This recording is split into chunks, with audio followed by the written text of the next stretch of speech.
All right, guys, we're working on a 2019 BMW X3 with the 2-liter turbo engine. And what I've got to do is change the oil filter housing and the water neck because we're leaking coolant.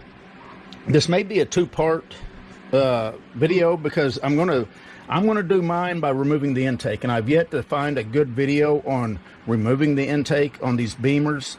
It doesn't look like it's that big of a job.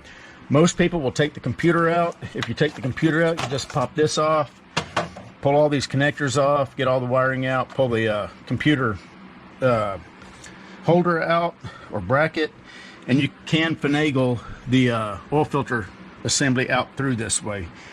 But I want to be able to see what I'm doing. I want to make sure I'm not pinching nothing, no wires are you know, getting underneath it when I'm going to bolt it back in. I just think the best way is to take the intake off, and I don't think it's going to be that big of a deal. So I might do a video of just removing and installing the intake, and then another video of with the intake completely off, removing and installing the oil filter housing and the water neck. I don't plan on jacking it up. I don't plan on taking the transmission cooler off. So that's my plan. Hang around and let's see how this goes.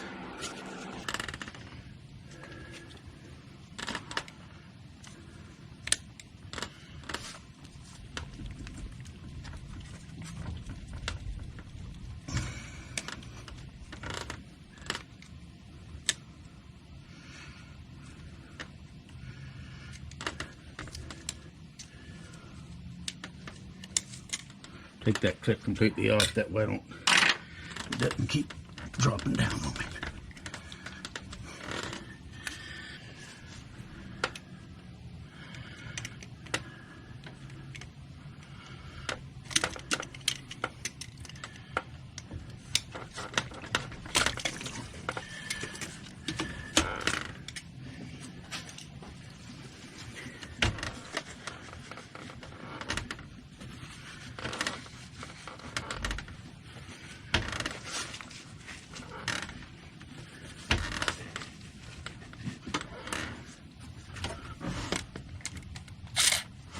Wrong size. Of course, they couldn't be like Japan and use pretty much the same size on everything. E8, external 8.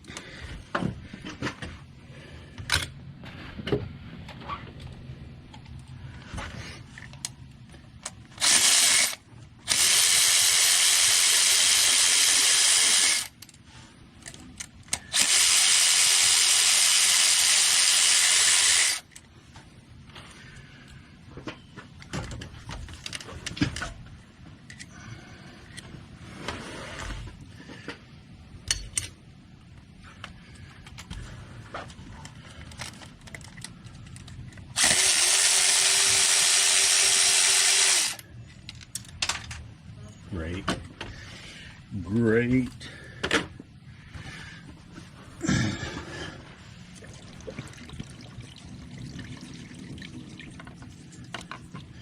I just fixed a coolant leak about 2 months ago and put fresh antifreeze in it. Of course, there goes all my antifreeze.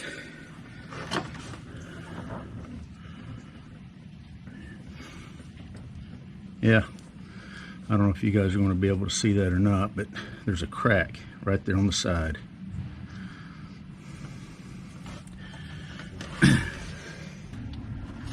Oh, but there it is. I see it.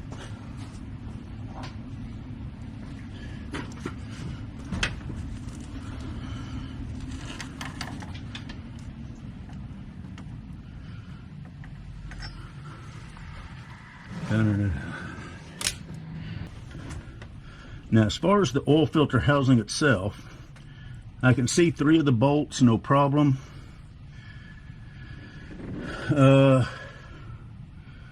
I'm not thinking they're going to be an issue. I don't know about that. I don't know about the other bottom one down back there.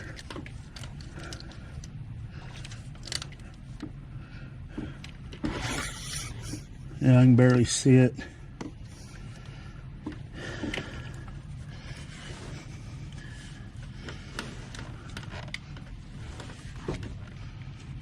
I was hoping that it would be able to be gotten to without taking that transmission cooler loose. But I don't think that's going to be possible. Actually, it might be possible. I don't know. But we are changing the I am going to go ahead and change this oil filter housing since I'm here and since I've got it.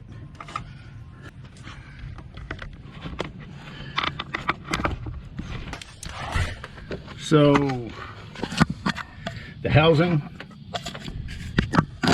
hopefully you can see there's one bolt back there, Torx. There's a Torx right here, Torx right there, and there's one below that one there. I'm not going to be able to show you that one, I don't think. There's also a coolant line right there. It's got to come off. So 4 bolts, that coolant line, and then we'll be able to get this housing up and out of here and press on. All right, guys, I think I actually got that lower back bolt.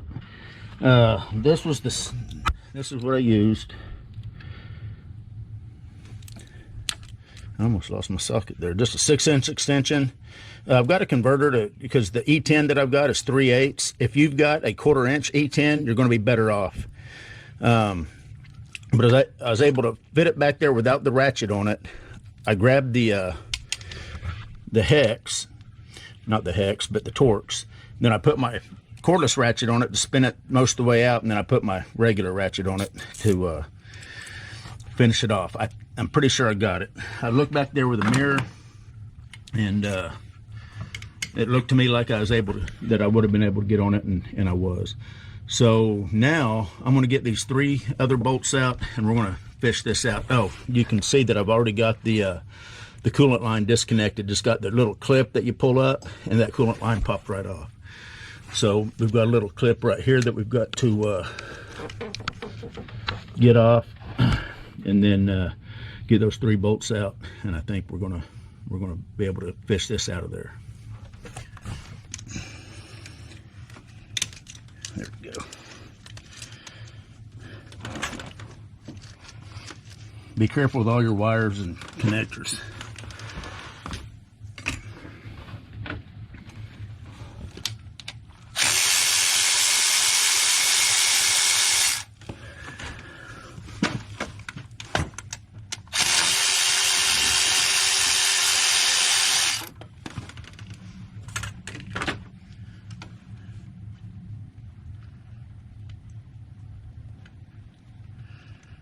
These may be captured.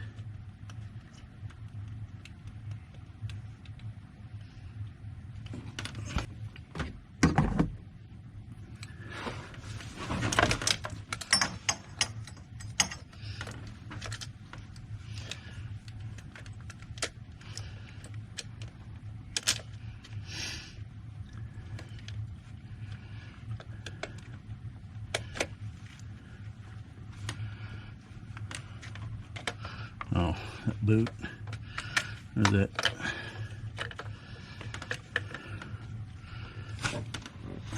Coolant line.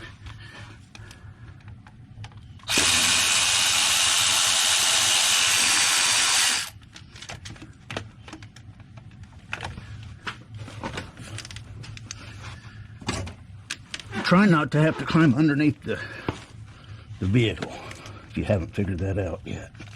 Okay, yeah, that thing's loose. I don't want to drop my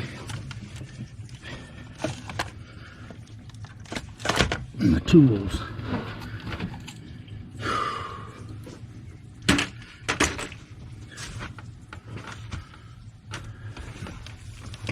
All right. Now it's just a matter of fishing it out, I guess.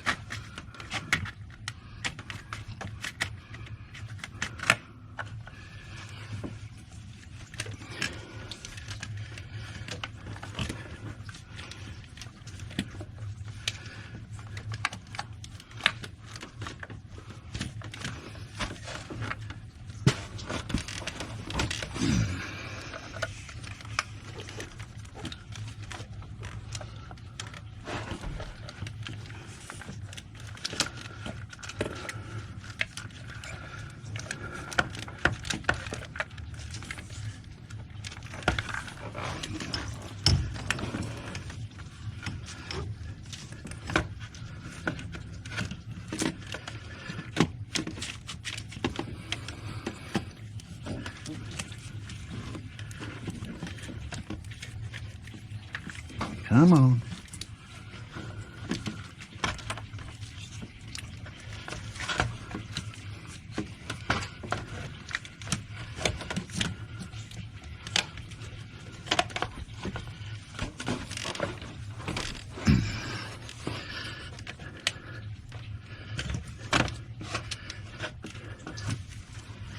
Of course, you got tons of wires that everything gets hung up on.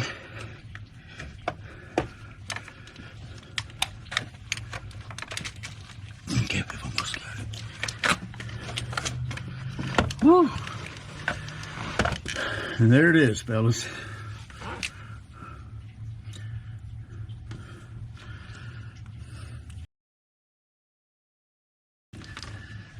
So this is all done from the top, so it can be done. I have not jacked the vehicle up, and the transmission cooler did not have to be removed.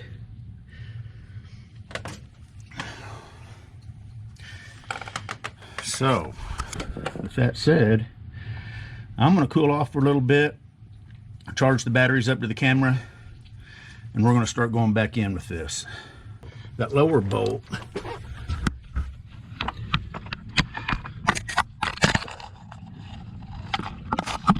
is right there.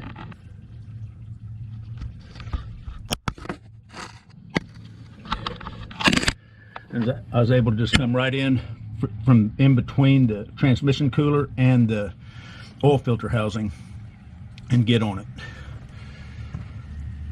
So there you have it.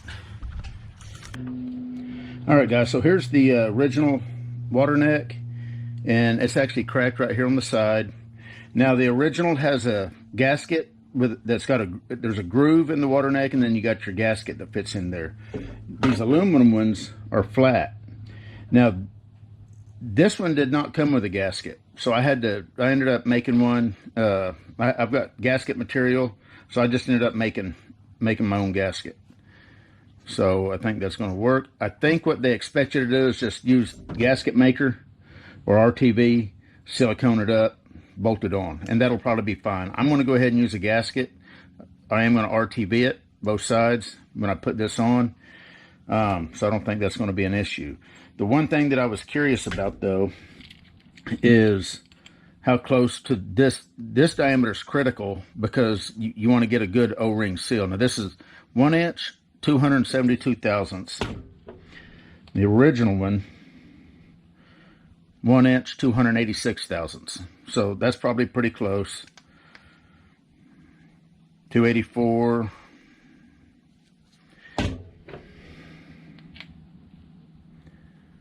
272. So I'm sure that'll probably be just fine. The other thing that I was kind of curious about, these bolts are captured in the old unit by just a little O-ring. You can see that O-ring that they've got on there. Let me get this up where it's supposed to go. And I was just able to pull these right out of the old unit. The aluminum one, they're technically not captured, although for this one and this one, I am going to use an O-ring. I've got an O-ring kit, and I'm just going to put this O-ring on here to hold that in there, so whenever I fish this housing down in there, this will already be there, because this is kind of a pain to get to. I don't think that's going to be a problem. I think that's going to bolt up just fine, and everything will be good. These other 3 bolts are the same length, and I'm probably going to do the same thing to this one, because this one might, well, I don't know, I might not do that, because this one here, I think I could probably get in there without much problem. This one here is definitely going to get the bolt, and it does come with a gasket already installed, and it does come with a filter. I took this apart yesterday just to take a look at it. I wanted to make sure it was clean on the inside. I didn't know if it had a filter in it or not, but it does. You may want to put, your brand filter in it if you're not happy with whatever they put in here. It looked like a fine filter. I didn't have no complaints with the filter that they put in here. I guess I could measure this. This is measuring 875 thousandths. The old one.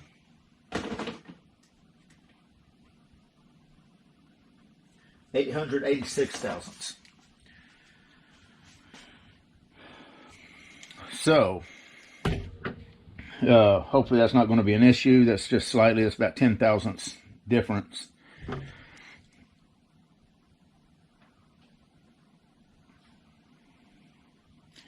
Ten thousandths. If you're not sure, I don't know if you can see that or not, but so I'm not too worried about 10 thousandths. Now it's just a matter of going back together with it. So let's get over here on the car and let's get started. All right, here we go.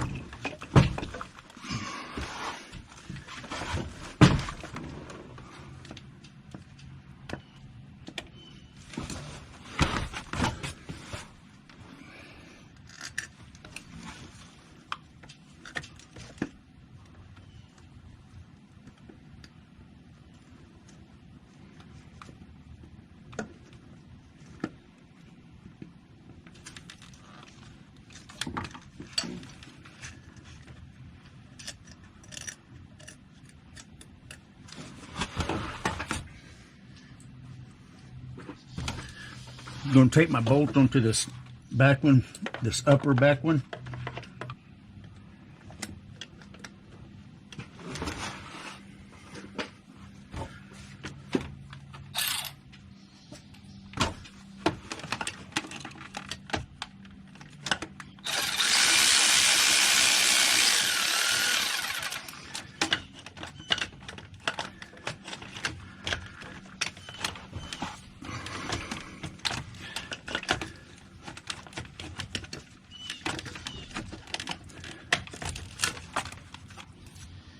All right, so 3 of the 4 are started with the threads.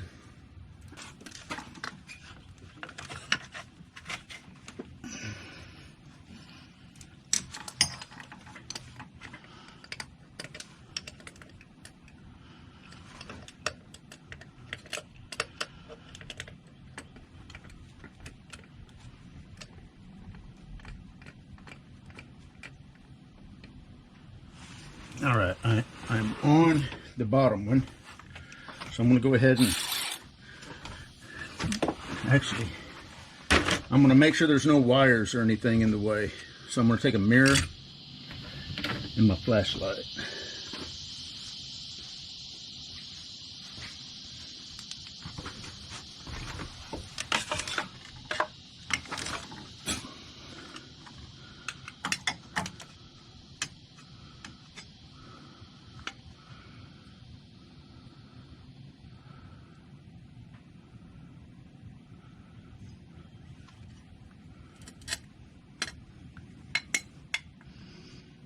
All right.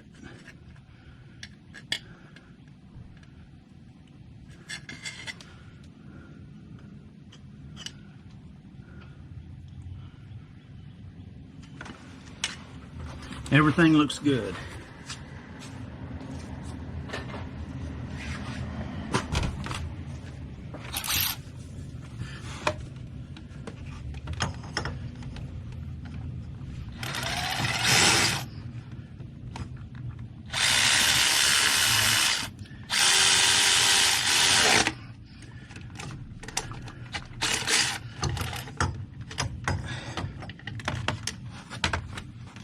I get on that by hand to do the final torque.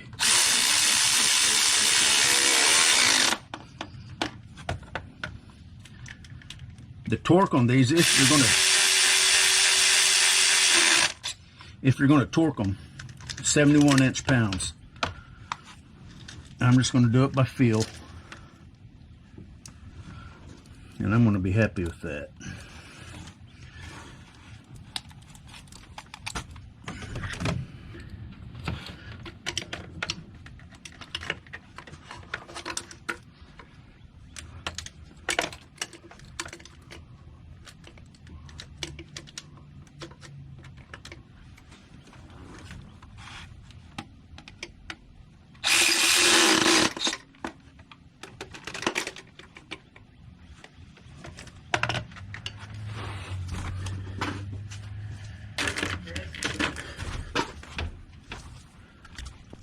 Alright guys, so I've got the coolant hose connected right here. It's snapped on real nice.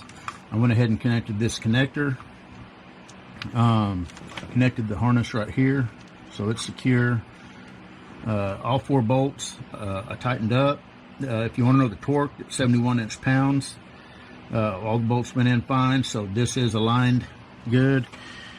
The next step is the water neck. So let me get that buttered up and bolted on.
All right.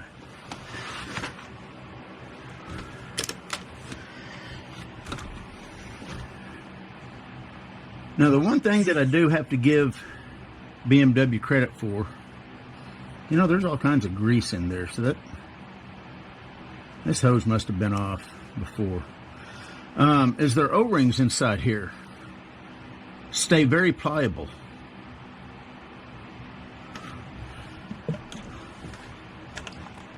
Oh, I need my clip. If you've taken your clip completely off, like I did this one, make sure you put it on. You don't have to take them completely off. Put it on, snap it all the way on. When you press it on there, those will expand out and it'll just snap on. Just like that. Okay.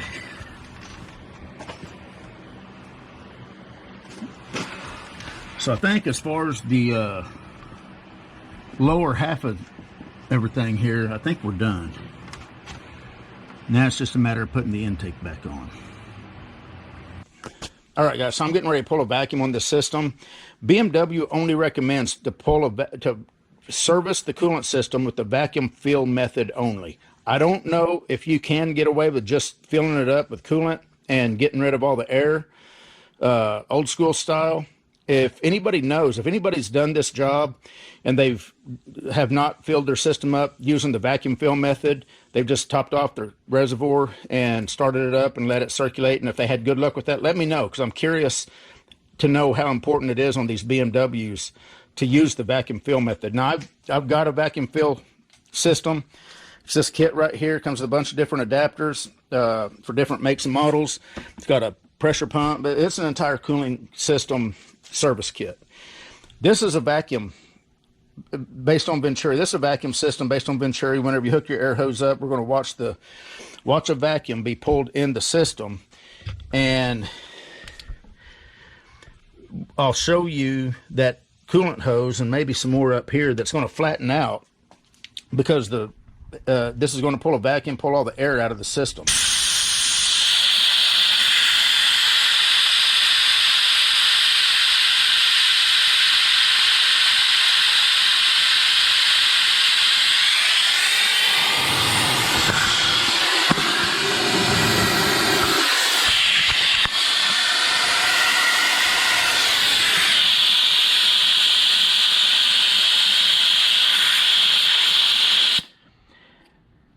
So that's how quick and easy it is. So now I'm going to connect my hose here.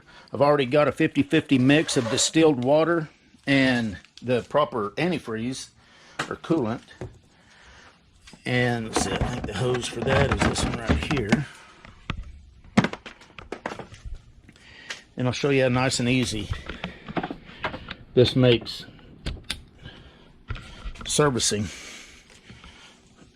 a cooling system. I like to put so that the vacuum doesn't have to pull the fluid up any more than it has to.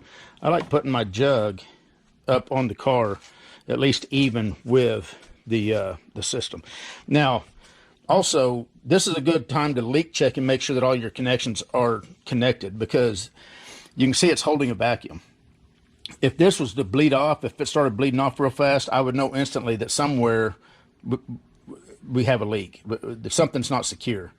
So this is holding pretty good. I mean, I haven't seen it drop at all in the past couple minutes. So I'm going to go ahead and turn this valve on. You're going to see fluid flow and start filling the system up.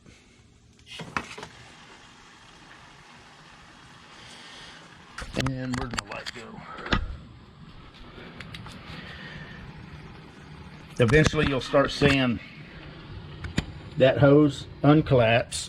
Now you got to be ready, because whenever this jug gets empty, I'm going to have to shut it off and get my other jug, because I'm not sure exactly how much fluid this is going to take, how much coolant.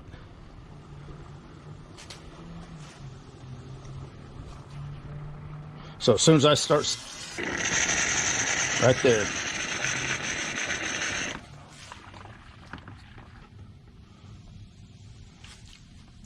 Okay, so I've got it shut off.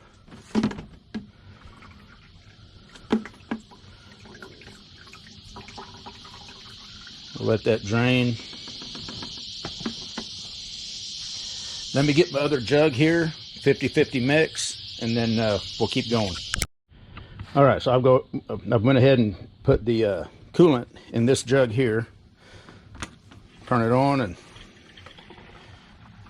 watch it get sucked in.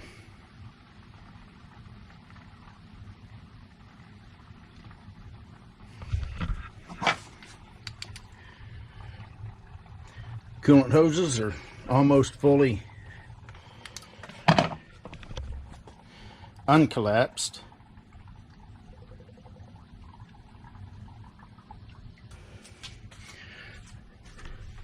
You can see the reservoir is actually right about where it needs to be. Our vacuum's pretty much gone. So I'm going to take this hose here, just hold it up, let the rest of that drain in.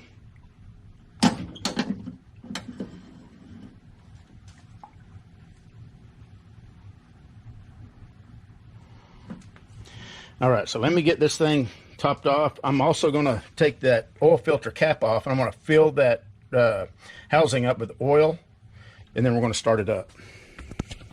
All right, guys, so I went ahead and topped off the low temp cooling circuit. We didn't lose a lot out of that. I think the only thing that was disconnected was this hose here. This is, I think, specifically for the turbo to keep it cool.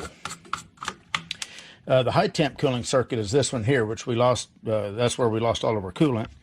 And you can see that it's almost where it needs to be. We're ready to start it up and let it come up to temp. And then I'm going to finish topping this off. And I've still got to put the upper engine cover on. And then this job will be done. So let's start it up and see how she's going to run.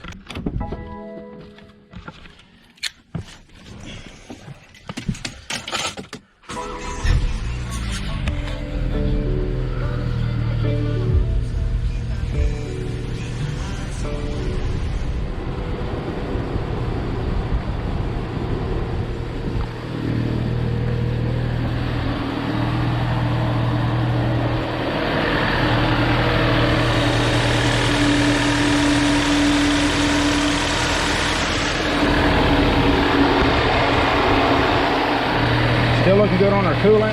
I'm going to go ahead and put the upper shroud on. One thing you do want to do is just make sure nothing's pouring out of the bottom.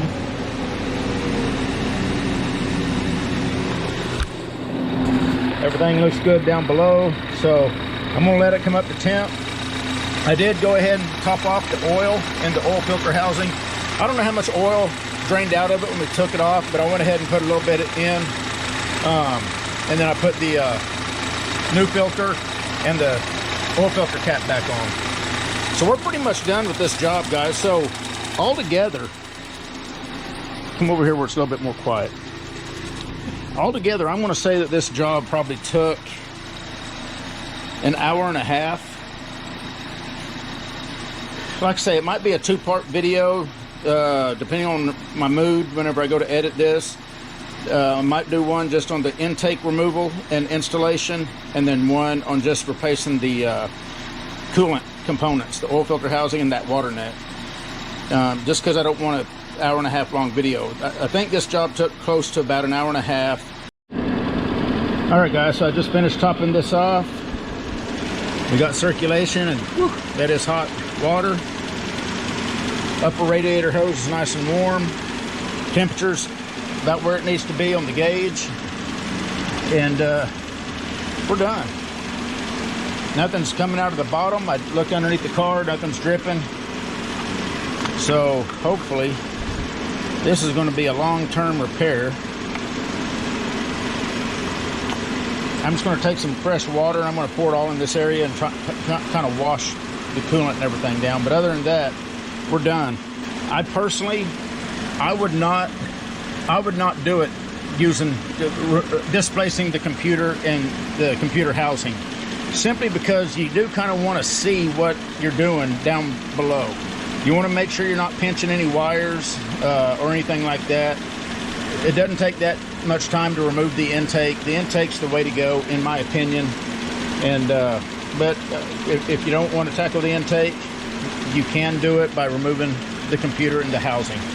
But hopefully I showed enough video of the oil filter housing and the water neck replacement so you'll get an idea of what you got to do for that. But anyway, we're done. See how the temp's looking? Right in the middle, right where it normally rides. Nice cold AC. I've got the AC going, and it's been sitting here running. So we're done, guys. Let me know in the comments if you guys have gotten away with doing this job and you did not have to pull a vacuum to fill it. BMW in the manual only recommends filling it using the vacuum method. So I'm just curious how important that is, or if you're able to just fill it up, start it, let it circulate, and if that typically takes care of it. Anyway, you guys take care. We'll see you in the next one.